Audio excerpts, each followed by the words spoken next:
are here with Stephen Andrews. Stephen is the founder of Sorex Consulting, and he overcame $75,000 in debt to build a successful real estate portfolio by using creative financing for his first rental property.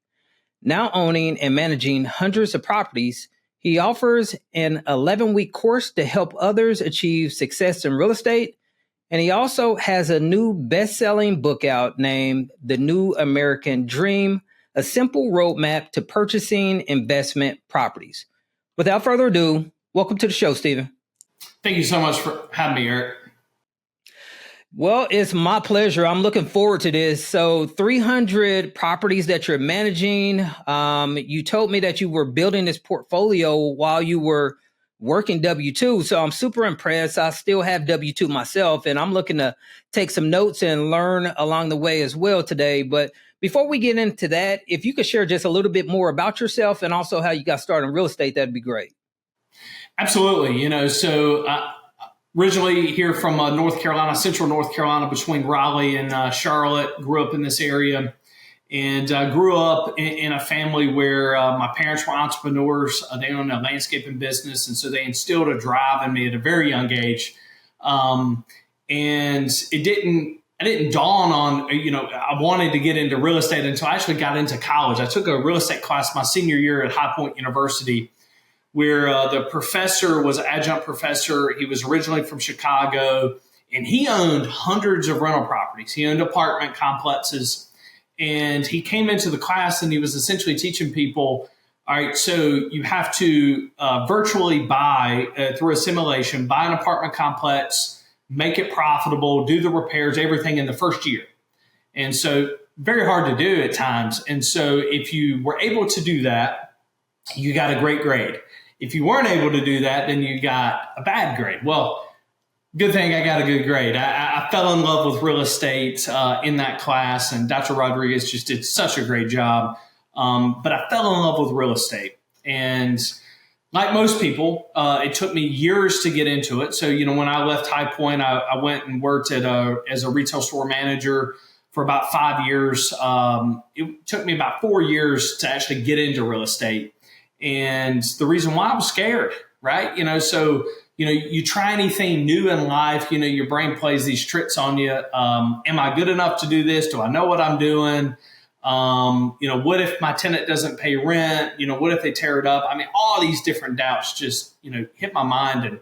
And one day I was like, you know what? I'm going to pull the trigger on my first investment. And I did that. And it took me a couple months to get more investments after that. But I ended up linking up with a local investor named Joel.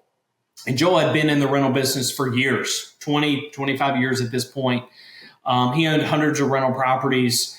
And, before I met him, I was originally talking to my parents. I was like, hey, do you know anybody in real estate, that I could call? And my dad was like, well, actually, I know this guy. And he gave me the number, and it was Joel. And he said, I don't know if he can help you or whatnot, but certainly give him a call and see what you can do. And that's really what started my journey. I called Joel, and Joel said, hey, I get 10, 15, 20 calls a year of people just like you that say they wanted to get into real estate and nobody follows through. He said, so I want you to read this book called Building Wealth by Russell Whitney. The book was originally wrote in the 90s, rewrote in the 2000s.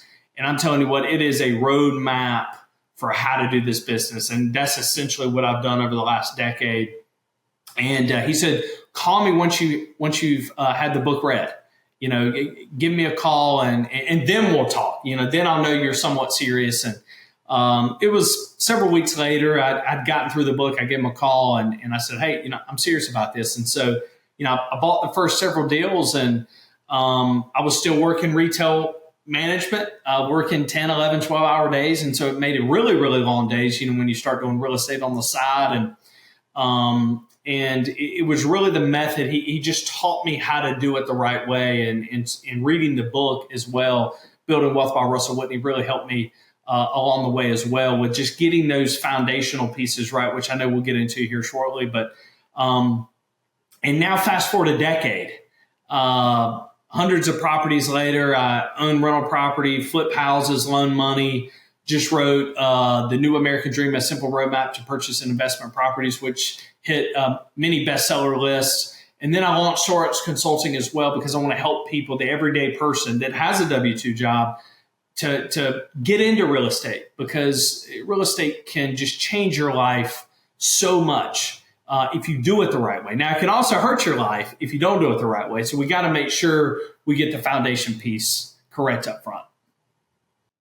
So out of those 300 units, were those BRRRRs, or how were you going about structuring the debt piece and getting into each one of those units? And first off, hats off to you for being able to make that much progress within a 10-year stretch, 300 properties. That's very impressive. But what was the strategy? How were you able to scale to 300 properties? Was it a BRRRR method, or how were you going about doing that?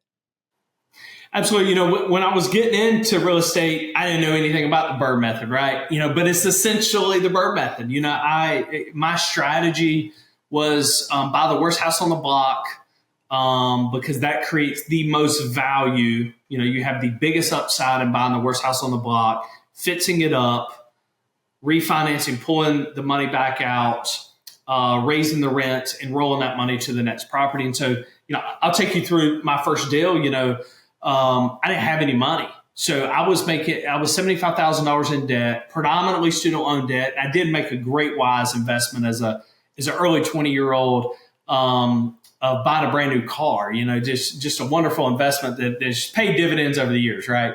But I was making $45,000 a year, so I didn't have a lot of money left over at the end of the day. And so I was talking to Joel about this, and Joel said, "Hey, you don't need money, right? You know, be creative.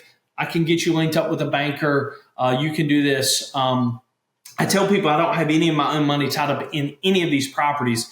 I had a credit card that allowed you to take a cash advance off of it. And at the time, it was only 7% interest, right? You know, much different landscape today. That same credit cards in the 20s and 30s. But I was able to get a cash advance off, and I was able to use that money as my down payment money. And so for my deal, you know, they would loan up to 85%. So I had to put down 15%. There again, changes a little bit. A lot of people want 80% loan to value or 75% loan to value. So a little bit different today. But I used that money. That was my down payment. I bought the worst house on the block, and took a little bit more money off the credit card and made it the best house on the block. It was all cosmetic things that needed to be done. I was able to raise rents, and then I was able to refinance the property several months later and pull that working capital right back out, because there was so much equity that I initially got because of sweat equity. And I bought the worst house on the block. You can get the best deal by doing that. And then I was able to pay the credit card off and then roll that money to the very next property. And so don't ever use that money and go buy a fancy car, a nice shiny boat, or anything like that. You know, that's borrowed money. Roll it into something else that can make you some money. And I've done that hundreds of times. And now I don't have to do that anymore, right? You know, I'm in a much different position now, where, you know, it's great. But when I first initially started, that's how I was able to really grow the way I was doing it.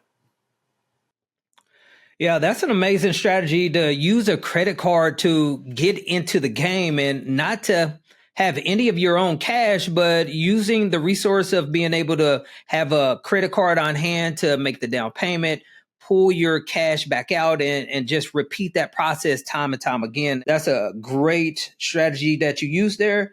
So with these properties, where were they located? Were these inner city war zone properties, or were you looking in like Class C areas? Were you looking in Class B areas? What was the model that you were going after within your buy box? Absolutely. You know, so I own properties in 3 different counties in central North Carolina, and predominantly middle to upper low class. So it's not the war zone type areas, but it's certainly not the most luxury place in town either. Joel, my mentor, said this is where you can get so much good value. And so a lot of people don't realize this, you know, so your money goes a lot further in a middle to upper low class neighborhoods compared to you go buy a luxury home and you're trying to rent it out. You're just not going to make any money on that. You know, you're going to have so much money tied up in it. And so, you know, for example, you know, if I was buying, I could buy some of these houses for $50,000, $60,000 and put $10,000, $15,000 in it. I have less than $100,000 in it, and just say my rents are $1,000 a month, where if I go to maybe even a upper middle class neighborhood, I could be buying a property for 150 to 200,000. My rent's not going to be that much higher, but my overhead's going to be way higher. And so the money goes so much further when you're in these type of neighborhoods, and there's so much value, right? Because, the way I look at it, a lot of people can't look past the bad, right? So you kind of have to have that imaginary mind to say, you know what, I'm okay with that broken window. I'm okay with that hole in the wall. I'm okay with a bush that you can't see half of the front of the house, because all that's cosmetic stuff. But most people don't know how to look past that. And so if you can put yourself in a much better position, if you can look past those things, because the majority can't look past it. So they're just going to go, oh, that house needs to be demoed. Well, not really. Put 10,000 in it. It's going to look like the best house on the block potentially. And that's just what I've done. And so the money goes so much further when you attack it that way. Okay. Yeah, that's an excellent plan to buy in middle class to lower upper class areas and allow your money to go so much further that way and get the most bang for your buck. I think that's a really good business model, and it's definitely boded well for you so far. If I could back up a little bit, and you mentioned initially that you were buying these properties while you were working. So you were in the retail space. You mentioned that you were working anywhere from 10 to 12 hours per day. And then on top of that, you were going and leaving work to go invest and go find and buy real estate. Take us back to, what did that look like? What was your life like? Did you have family? How were you balancing all of life and still keeping your W-2 thriving and also your real estate portfolio building? Absolutely. It's that old saying, burning the midnight oil, right? It was tough. To say the least. Certainly I prioritize, my career. I'm single, I do have a great group of friends, got a great family, and I always value that and put time into that. But there wasn't a lot of extra time left over at the end of the day. You work 10, 11-hour days, and then you go work another few hours. You're talking about 14, 15-hour days. And, I tell people now that, I've done all this in 10 years, but I've also worked like 25 years in the process, when you start adding all the time up and that sort of thing. And so it was hard. It's hard to go in, especially retail. Retail is one of those things where you're just not sitting in an office where you might be able to relax a little bit more. You're really on your feet more. And so in the beginning, it really didn't affect it too much. I was young, I was energetic, I was ready to go. And towards the latter part of me being in retail, it was starting to wear on you, right? My old boss, in retail, he would always say, hey, it's not a sprint, it's a marathon. And so when I think about this, I was sprinting the marathon, right? And so I was just working so much. And so my recommendation to people now is don't get burnt out. There was several different times that if I would have just gave in, if I would have overcome, the being burnt out piece, I wouldn't be where I'm at today. My recommendation would be put safeguards in where you don't work 14, 15-hour days. Now, it's okay to do some of that in the beginning, right? Sometimes if you want to build a successful business, it's going to take a lot of hours. It's going to take dedication, and you're going to be tired. And that's what I did initially. And so I ended up going full time in real estate and getting out of retail when I had about 35 units. And so I had a nice little nest egg. I was still scared half to death, but it was really a light bulb for me. I'll get a little vulnerable here. I was driving home one night late from retail, and I get to a stoplight, and I'm like, you know what? Like, it just turned red. I'm just going to shut my eyes for just 1 second, and fell asleep. And a car behind me ended up honking, and I was like, you know what? It's time, right? Most people have something in their life where that will happen to you that if you pay enough attention, life kind of tells you when it's time to do certain things. And that was it for me. I just knew that I couldn't continue to do it. if I continued to do it, I would end up dead somewhere, right? And so you also have to respect that part of it as well. Like, yes, you have dreams, you have aspirations, but you want to be alive to be able to realize those. And so for me, I knew 5 years in, I couldn't continue to do both. I had to choose. And I loved real estate so much that I was obviously going to choose real estate. But it was certainly eye-opening. It was a wake-up call, really, to be honest with you.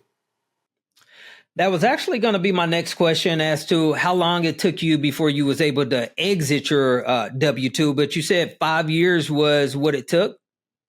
That's right. That's right. And I could have probably potentially done it a little bit sooner, but I was having to live off rental income, right? So, if a certain percentage of those tenants didn't pay, right? I know kind of the national average is about 10%, but if I got up to 20% not paying, I'd be in a little bit of trouble, even though, I didn't have that many bills and that sort of thing. I still lived at home, so I didn't move out until I had over 100 rental units. So literally all the money I was making, I was just rolling back in. My friends would always tease me. They were like, "You were the only person I know that still lives at home, but you own more real estate than all of us combined." And I said, well, hey, that's my goal, right? That was my number one goal, to get a company where I would really be proud of it and that it would change my life forever. Because, once you do certain things, it's there, right? Once I moved out, I knew I didn't want to rent. I didn't want to rent an apartment. I wanted to own something, but I wanted it to be nice and that sort of thing. And I just prioritized building a business. But yeah, it takes a little bit of time. And I think a lot of people, especially when you get on social media, you see, oh, that person had success, but they didn't have success yesterday, so they must be an overnight success. Well, no, like, you didn't see the 5 years of the 15-hour days and that sort of thing. So just know it's okay. This isn't an overnight success. This isn't a get-rich-quick thing. It takes time. It takes energy. It takes due diligence to get you to where you want to be. And I also tell people, do it at your own pace. Just because somebody else is doing the same thing, you don't have to do it the way they do it, right? If you want single family homes, get single family homes. If you want duplexes, triplexes, or syndicates, or whatever you want, whatever is going to make you the happiest, you got to be happy. Don't do it for someone else.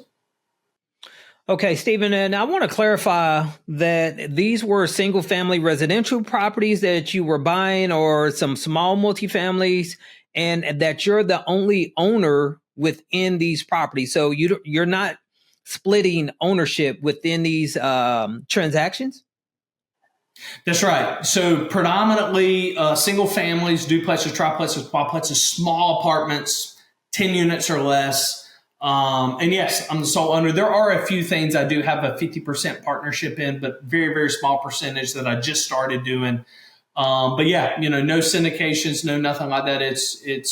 I'm either a 50% owner, I'm a 100% owner, one or the other. That's great. To be able to capture that much equity is essential. And that's actually my goal, because with this syndications, it's something really sexy as of right now to say, hey, I've got 300 units, I've got 1,000 units. But when you actually break it down and look at the equity that a lot of these guys actually have, or the percentage that they actually own of these properties, is equating to a fourplex or 8plex or something to that effect, rather than having 50% equity within, or 50% ownership, or either 100% ownership within the portfolio in which you hold. So that's really good that you were able to scale and have 300 units under management that are basically solely yours. So yeah, definitely good for you. Now, something about single family residential properties that caused me to really want to go the opposite direction was because if one person moved out, I had 100% vacancy at that point. And so I was always concerned about that. And that's what attracted me more towards multifamily units, because I would have several people carrying the load, so to speak. What is your perspective, and what intrigued you so much about single family residential properties? Absolutely. I think that's a great question.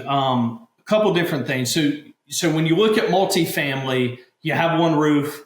You have it's in one location. That's where there's some great benefits to multifamily, which I have quite a few multifamily as well. But when I started to look at the research I was doing about where would somebody prefer to live, and what I saw, people prefer to be in a single family home if they had a choice between that and an apartment or a duplex, triplex, quadplex, because they prefer the yard. They prefer the quiet neighborhood. They prefer the privacy. And so what I have actually found over the years, that my single family homes turn over far less than my multifamily homes. And it's all because of the privacy they want, or you move one bad person into a multifamily home, or just say a quadplex, for example. You move one bad person in, and what I mean by bad, they don't follow the rules. They're not paying rent. They don't do their part to keep it up. It ruins it for the other three, right? So then now they're looking at moving, and so I've had success with them both, right? But I do love a good single family property as well, especially if it's in a good neighborhood, especially if you can get a good tenant in. What I've also seen, single family homes actually rent more than what an apartment, or what I would consider an apartment in a duplex, quadplex, triplex, or small apartment complex. They rent for more too. And so certainly there's good and bad, right? But I've seen it where it actually leans here in Central North Carolina, it leans in the favor of a single family home actually performs better than the multifamily long term. But I will say my multifamilies are pretty good at performing as well, just because we do so much background checks up front and make sure we get the right people in. And I think if you do that, you can make either one very profitable. Yeah, so that's really interesting to hear that houses have a less vacancy or a less turnover ratio than the multifamily apartments. But I could completely see why. After all, a person doesn't have people on top of them, underneath them, on the sides of them. And so it's more of that pride of ownership thing, in which I can understand that. If I could, I'd love to ask you, as of today, with the interest rates that began to be hiked, I hear that the Fed is going to reduce the interest rates coming up. It's assumed, at least. What have you been doing to be able to still buy property in the current environment? Absolutely. I always tell people, and this is what Joel taught me 10 years ago. He said, don't worry about the interest rate. And so when you think about that, I'm like, well, that affects the payment. He said, well, it's not your money you're using anyway, right? So why do you care? And so let me dive a little bit deeper into that. So when you think about that, when I first got into this business, there were banks where you never have to refinance the properties, the loans for 15, 20 years, but it was a 7% interest. And so, when other banks at the time, because all mine are commercial loans, and so cheapest, I have gotten some down at 4% when the interest rates really went down. But when I first started buying, it was 5.5%. And I was talking to Joel. I said, well, Joel, shouldn't I use the bank that's at 5.5% instead of the 7? He said, well, you could. He said, but you want to spread the wealth over different bankers. So if one banker ever tells you no, you got another banker you've already done business with. And he said, why do you care about the interest rate? And I said, well, it affects the payment. And he said, well, you're right. He said, but it's not your money anyway. So why would you care? And he said, the number one thing you want the property to do is to cash flow. He said, so you could have a 20% interest rate, but if the property cash flow, it's not your money anyway that you're borrowing. So why would you not do the deal just because of a higher interest rate? And so he really got me thinking. It really makes sense. If you're using someone else's money, obviously you want as low an interest rate as possible, right? I'm not saying you want a high interest rate, because you don't. But if it cash flows, why does it matter, right? And so I've always utilized that mentality that if I can get a property to cash flow, Let me not focus on the interest rate. I still remember this. This was in the height of when interest rates were at 4%, 4.25%, and prices were just going through the roof because you just had so much competition. And I heard multiple different realtors say that, hey, don't worry about what you're buying the property for. It's cash flowing. And I agree with that to a certain degree. Like, you want it to cash flow. That's the main purpose.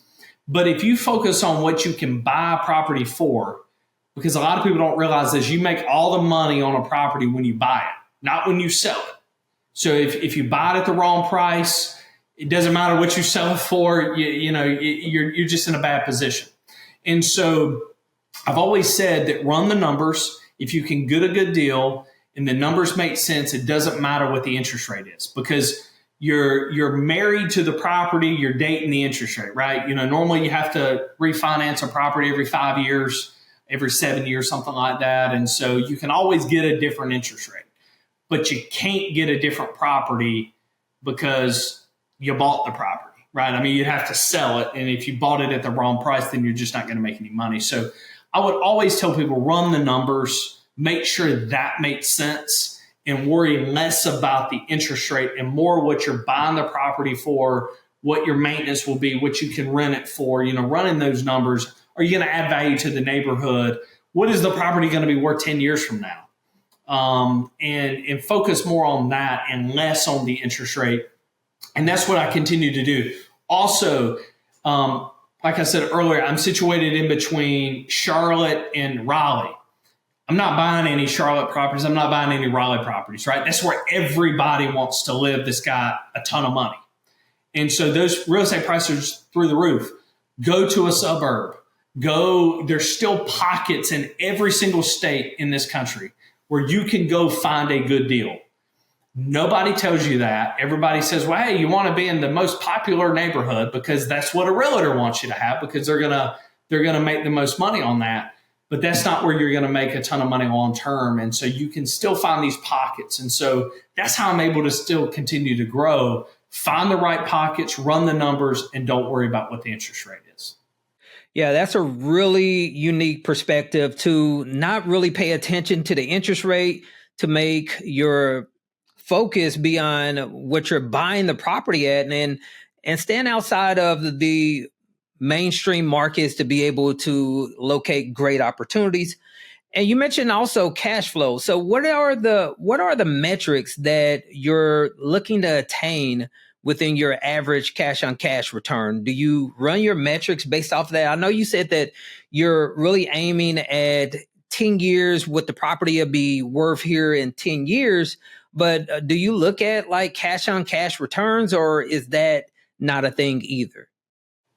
Yeah, I do. So really how I evaluate a property is a couple different things. Is it the worst house on the block, or is it like in that kind of category? I don't want the best house. So when I'm evaluating it, a property, I want to make sure I'm adding value first to the community in which I'm buying the property, because there again, you make money on the buy, not on the sell. And then I run the numbers. So here's what I'm buying the property for. This is how much it's going to take for me to fix it up to get a higher rental rate.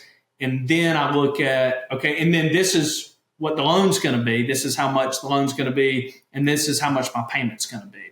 And then I look at, okay, here's now my new monthly rental income. Subtract out the mortgage, subtract out insurance, subtract out maintenance, subtract out taxes. How much money am I going to have at the end of the day? I tell people, don't buy a rental property just say you own it, right? You got to make some money at the end of the day, because 10 years is a long time. If you want to hold it that long, if you want to hold it for 15 or 20, however long it's going to take you to get it paid for. And if you're not making any money for the next 15, 20 years, I promise you're not going to be very happy, And so my whole goal was I wanted to clear $300 per unit. And so I wanted that kind of cushion in every unit. Some of them I clear $500-$600 a unit. The worst unit I have is about $250, $275, something like that. And the reason why I did that, and not necessarily just a percentage, because a percentage is great, but what if the rental amount changes? What if the amount that you owe on the property changes? Like, I got to have tangible money in case I got to fix something. And so that's what, I did, because, hey, if I can clear, this is after payment, taxes, insurance, utility, everything out the door. If I can clear 300, I'm always going to be in a good position.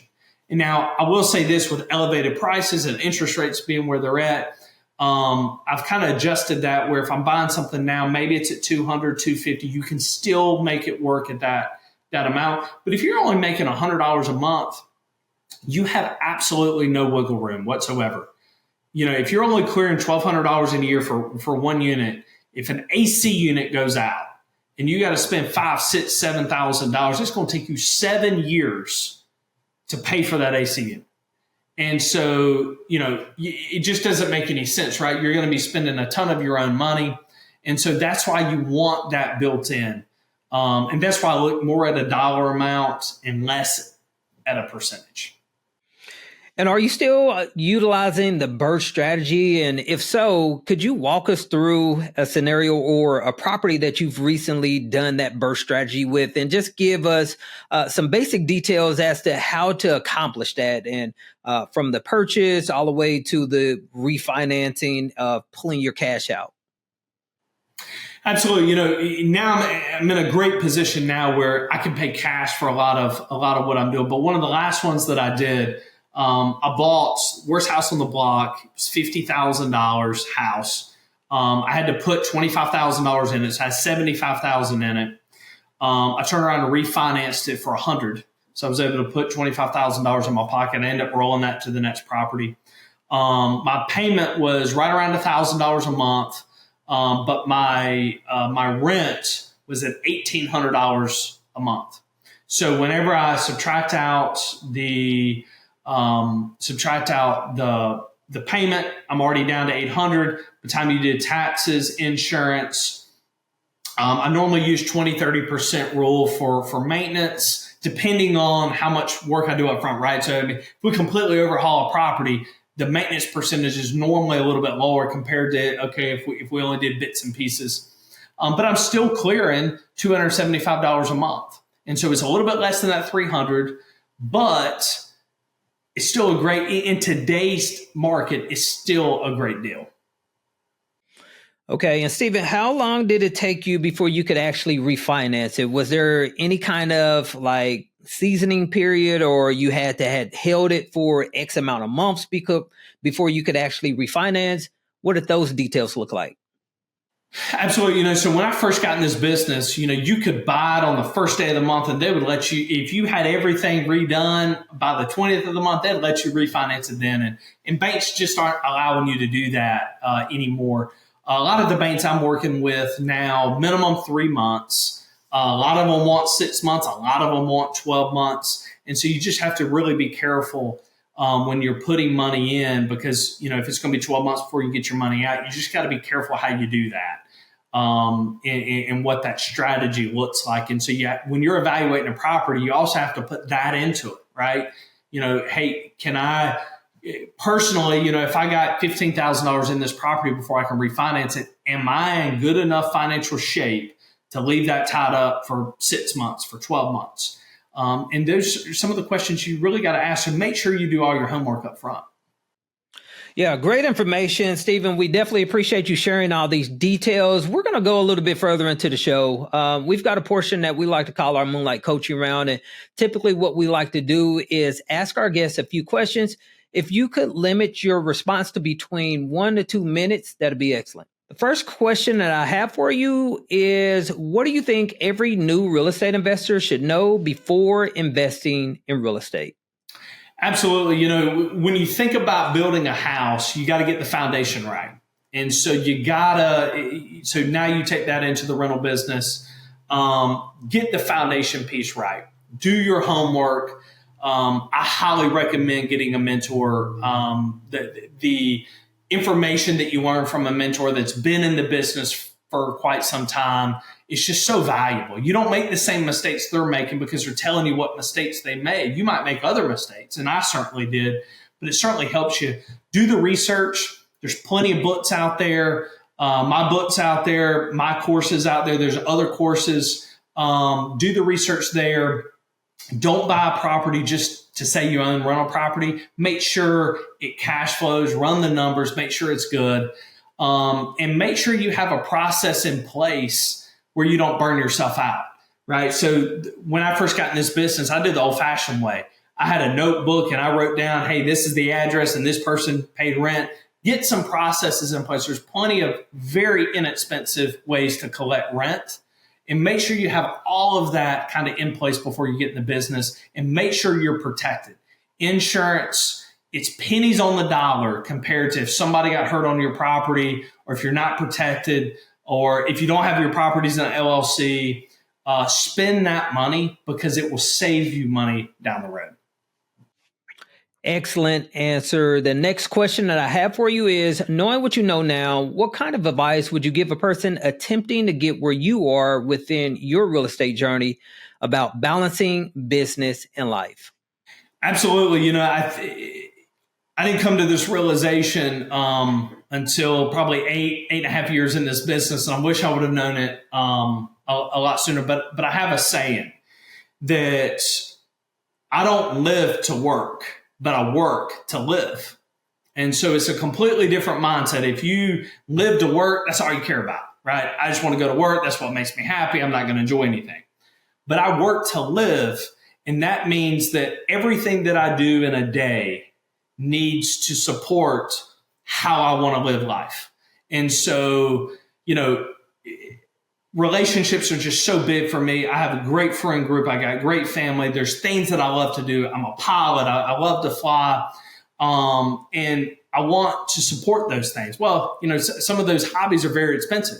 So I'm working so I can live, and I'm doing things professionally where I can enjoy those things personally. And so have a work-life balance. I sit there and think like, hey, could I still get to where I'm at today and not work a 15-hour day? Could I have worked a 10-hour day and still enjoyed other things? And I think the answer is yes. It might take you a little bit longer to get there, but that's okay. Because we're not promised tomorrow. I hope that's what everybody got out of COVID, during that whole 2 years where I just felt like the world stopped and businesses. This is one thing that really got me. There was restaurants that had been open for 40, 50 years gone because they couldn't survive. And so keep that in mind as you're trying to do work-life balance, because you're not promised tomorrow. Your business isn't promised tomorrow either. You can do everything right and still fail potentially. And so you want to make sure you have a good work-life balance because your family and friends are still going to be there for you. Yeah, I agree with you. Work-life balance is really important to me, and to make sure that I'm paying attention to the really important things in life. So I've got a wife and children, and I want to make sure that I'm really giving them adequate amounts of time. My business is really important, but I place a higher value on my family above the business. And so it's going to take me a little bit longer because I'm not just from the time that I get up to the time that I'll go to bed, only concentrating on my business. I want to make sure that I give proper attention to the other important things as well. So I definitely agree with you on that, Stephen. The next question that I have for you is, if a person had minimal amounts of time, no money or experience, but they wanted to start a business like yours, what steps would you recommend for them to take to start and scale a business like yours? Absolutely. Like I said earlier, I didn't have any money. I think real estate's the only thing in the world that allows you to use someone else's money to buy it. Someone else makes the payment and it appreciates over time. Stock market's very similar, but you have to have your own money to put in the stock market, where rentals, you don't have to. You can borrow all the money. And so I think anybody can get into this business. You don't need money to do it. You do need some time. And so I think you got to figure out what that looks like. So even if all you had is 5 hours a week, it's still doable with 5 hours a week. If it's 4 hours a week, whatever that is, carve that time out and be a student of it. And so, when I first got in real estate, I just want to be a sponge. You're a student of real estate. I've been in this business 10 years. I want to learn more stuff. And so be methodical, plan it out, work smarter, not harder. My parents always told me that, work smarter, not harder. And so, make sure you're doing things the right way the first time. It's like that old saying, measure twice, cut once, instead of cutting multiple times and measuring just once. So you want to make sure you're doing it the right way. And I think if you plan out things and plan ahead, even if you don't have a ton of time to do it, you can still be successful in this business. And there's things you can put in place to still be able to grow your business as well to whatever you want it to be, 1 unit or 10 units or 100 units, whatever. But you just have to make sure you do it the right way. And I think if you do it the right way, you'll save time. Okay. The final question I have for you is, what is the greatest coaching advice you could give to a new person about knowing their numbers? So whether that's KPIs, taxes, how much income they have coming in, how much expenses they have going out. What advice would you give to a new person about knowing their numbers? Make sure you run them. So I have a spreadsheet that I use for every single deal. And don't try to run a number in your head. I'm very good at math and I can run a lot of basic numbers, but when you're starting to really evaluate a property, you need to make sure every single number is accounted for. Because like I was saying before, once you own the property, you own the property. And so you need to make sure you have every number accounted for and you run those numbers and rerun them, double check. It goes back to measure twice, cut once. And then it goes back to the mentorship too. I think that piece is just so big that if you have a mentor, you can run those numbers by them. Hey, am I missing anything? Because there again, when you're new in this business, you're not going to know everything. I didn't know everything. I still don't know everything, right? And so, the human nature is, when you're excited to get into the business and when you want to eager to buy a rental property, sometimes you overlook certain things. And so when you have a mentor in place or having someone else look at those numbers, it gives you a different perspective of what they're seeing and you're utilizing their experience. And so I've done that multiple times, and every single time I've never regretted doing it. They've confirmed what I already knew, or they said, hey, Stephen, you forgot this number, you left out. And that one number could drastically change whether or not you're going to be successful in that property. And so just slow down, take a step back, and just make sure you get those numbers right. Yeah, this is really interesting because I asked that same question to a gentleman yesterday, and he said the exact same thing that you said, basically because he's got a person that he runs his numbers through or past before he submits on offers and things like that. And so it's always good to have a second set of eyes to be able to look over your analysis, because sometimes you can miss things. And that's where mentors or having a more seasoned person on your side or on your team to be able to help you along the way is definitely going to be beneficial. So, hey, Stephen, great answers to each one of those questions. We're going to start wrapping things up. But before we do, we always have our guests share a personal development book or either a great business book. What kind of recommendations do you have? Absolutely. Obviously I have my own book, The New American Dream, A Simple Roadmap to Purchase and Investment Properties, that really takes you through the last 10 years of everything that I've done in real estate. And it covers from your first deal to how you run those numbers, to insurance, to banking, to the rental process. But I would be crazy not to also talk about Russell Whitney in the book that I read with him. And it's called Building Wealth by Russell Whitney. It was the first real estate book I had ever read outside of school. And it taught me, it laid that foundation that I needed to be successful. And so I highly recommend that book. I mean, it just goes through his own story of how he was successful, how he had shortcomings, how he had some failures, and how he was able to twist those. I mean, it's just such a great book. I highly recommend that. Yeah, so Building Wealth by Russell Whitney, that's really intriguing. I actually hadn't heard that one before, so I'll definitely have to look into it, but it's definitely served you very well. You've put a really good sized portfolio together. You've made some great decisions, and it's compounded over time. So congrats to you. Stephen, thanks for coming on to the show. We definitely appreciate you taking time out of your day to share and reflect on some things that you were going through and how you went about establishing your portfolio and starting off with not having very much to creating a massive portfolio to the tune of 300 units. If someone wanted to reach out to you and connect, do you have a preferred method? Absolutely. I have a website, sorexconsulting.com. So SOARX consulting.com. You can also reach me at coach@sorexconsulting.com. If you want to email me. We're also on Facebook, Instagram, LinkedIn. You can search Sorex Consulting. You can search my name on LinkedIn, Stephen Andrews, Stephen H. Andrews, and it'll be there as well.